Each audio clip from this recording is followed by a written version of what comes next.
Bonjour à tous, je me présente, je suis le docteur Larbani, médecin spécialiste en médecine interne, et je vais vous parler aujourd'hui du comportement de notre tube digestif durant le ramadan. En guise d'introduction, je vais définir tout d'abord ce qu'est le jeûne. Le jeûne, d'une manière générale, comporte trois éléments: l'abstinence, le sujet de l'abstinence et la période de l'abstinence. Pendant le ramadan, tous ces éléments sont clairement définis. On a une abstinence totale, qui porte sur les aliments solides et liquides, et pas que, tabac, mauvaises pensées, etc. Et la période, c'est plusieurs heures par jour, de l'aube jusqu'au coucher du soleil, et sur 30 jours consécutifs. Il faut dire que le jeûne pendant le ramadan est un jeûne qui est intermittent, plusieurs heures par jour. C'est un jeûne sec, donc il concerne les aliments solides et liquides. C'est un jeûne religieux avant tout, mais il faut savoir que c'est un jeûne thérapeutique aussi. Effectivement, plusieurs études montrent les effets bénéfiques du jeûne sur notre corps, sur notre organisme. Et je vais vous parler des effets bénéfiques que le jeûne peut avoir sur notre système digestif. Effectivement, donc on peut avoir tout simplement le repos digestif. Il peut s'agir de réduction de l'inflammation des muqueuses intestinales, de la réduction de l'hyperperméabilité intestinale, de la stimulation de l'autophagie, de l'amélioration de la qualité du microbiote intestinal, de la réduction des ballonnements, d'amélioration du transit et même un potentiel rôle préventif des cancers colorectaux. Mais qu'en est-il réellement sur le terrain? Effectivement, il y a beaucoup d'effets bénéfiques, mais ce n'est pas tout le monde qui ressent ces effets lorsqu'il gêne concrètement. Mais là, je vous le dis tout de suite, ce n'est pas la faute au ramadan, ce n'est pas la faute au jeûne, c'est la faute aux modifications du mode de vie durant le ramadan. Effectivement, en dehors du ramadan, donc on essaie de garder un rythme de vie équilibré, suivre des règles hygiéno-diététiques dans la mesure du possible et avoir par exemple une activité physique régulière, dormir 6, 7, 8 heures par jour et avoir un sommeil de qualité, manger sain, donc une alimentation équilibrée, variée, avec des protéines, des glucides, des lipides, des vitamines, etc.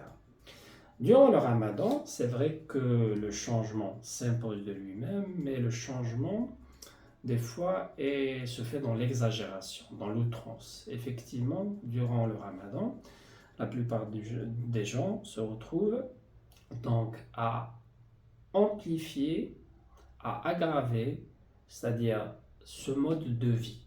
D'accord? Donc, on aura des anomalies non seulement quantitatives et qualitatives.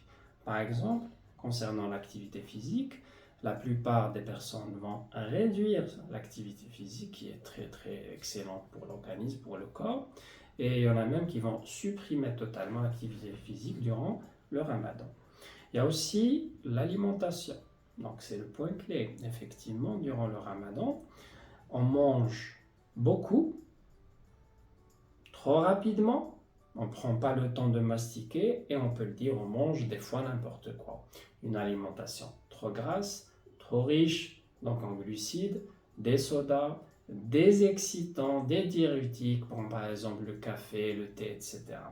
Et tout ça donc, va perturber le fonctionnement de notre système digestif et ça va retentir aussi sur la qualité du sommeil. Effectivement, on a deux repas, donc au coucher du soleil et à l'aube. Donc, la durée du sommeil est tout simplement réduite, mais également la qualité du sommeil. Donc, au final, ce sont ces modifications quantitatives et qualitatives sur l'alimentation, bien sûr en premier lieu, mais également sur l'activité physique et le sommeil, qui entraînent l'apparition de ces perturbations du tube digestif pendant le ramadan.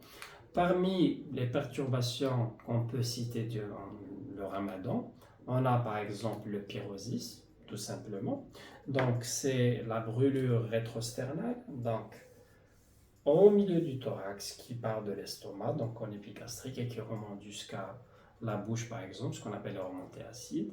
Donc il peut s'agir de ballonnement et de dyspepsie, des fois des nausées, des fois des éructations, et ceci lié par exemple au fait qu'on mange une quantité importante et qu'on ne mâche pas, on ne prend pas le temps de mâcher, et on mange aussi des aliments riches en glucides, donc en lipides, trop gras, des aliments fermenticides qui participent donc à la formation de gaz digestifs. Il peut s'agir également de constipation, tout simplement. Ceci est lié au fait qu'on mange moins de fibres, donc moins de légumes et moins de fruits. Donc on est beaucoup plus dans l'alimentation grasse et sucrée, tout simplement. Donc on s'hydrate moins. Il faut savoir qu'en dehors du ramadan, un individu normal doit s'hydrater en moyenne 1,5 litre à 2 litres par 24 heures. Et pendant le ramadan, on doit garder la même quantité. Même si donc, la durée entre le coucher du soleil et l'aube est un peu réduite, mais on essaye de s'hydrater, de garder la même quantité, de s'hydrater donc de façon régulière durant cette période.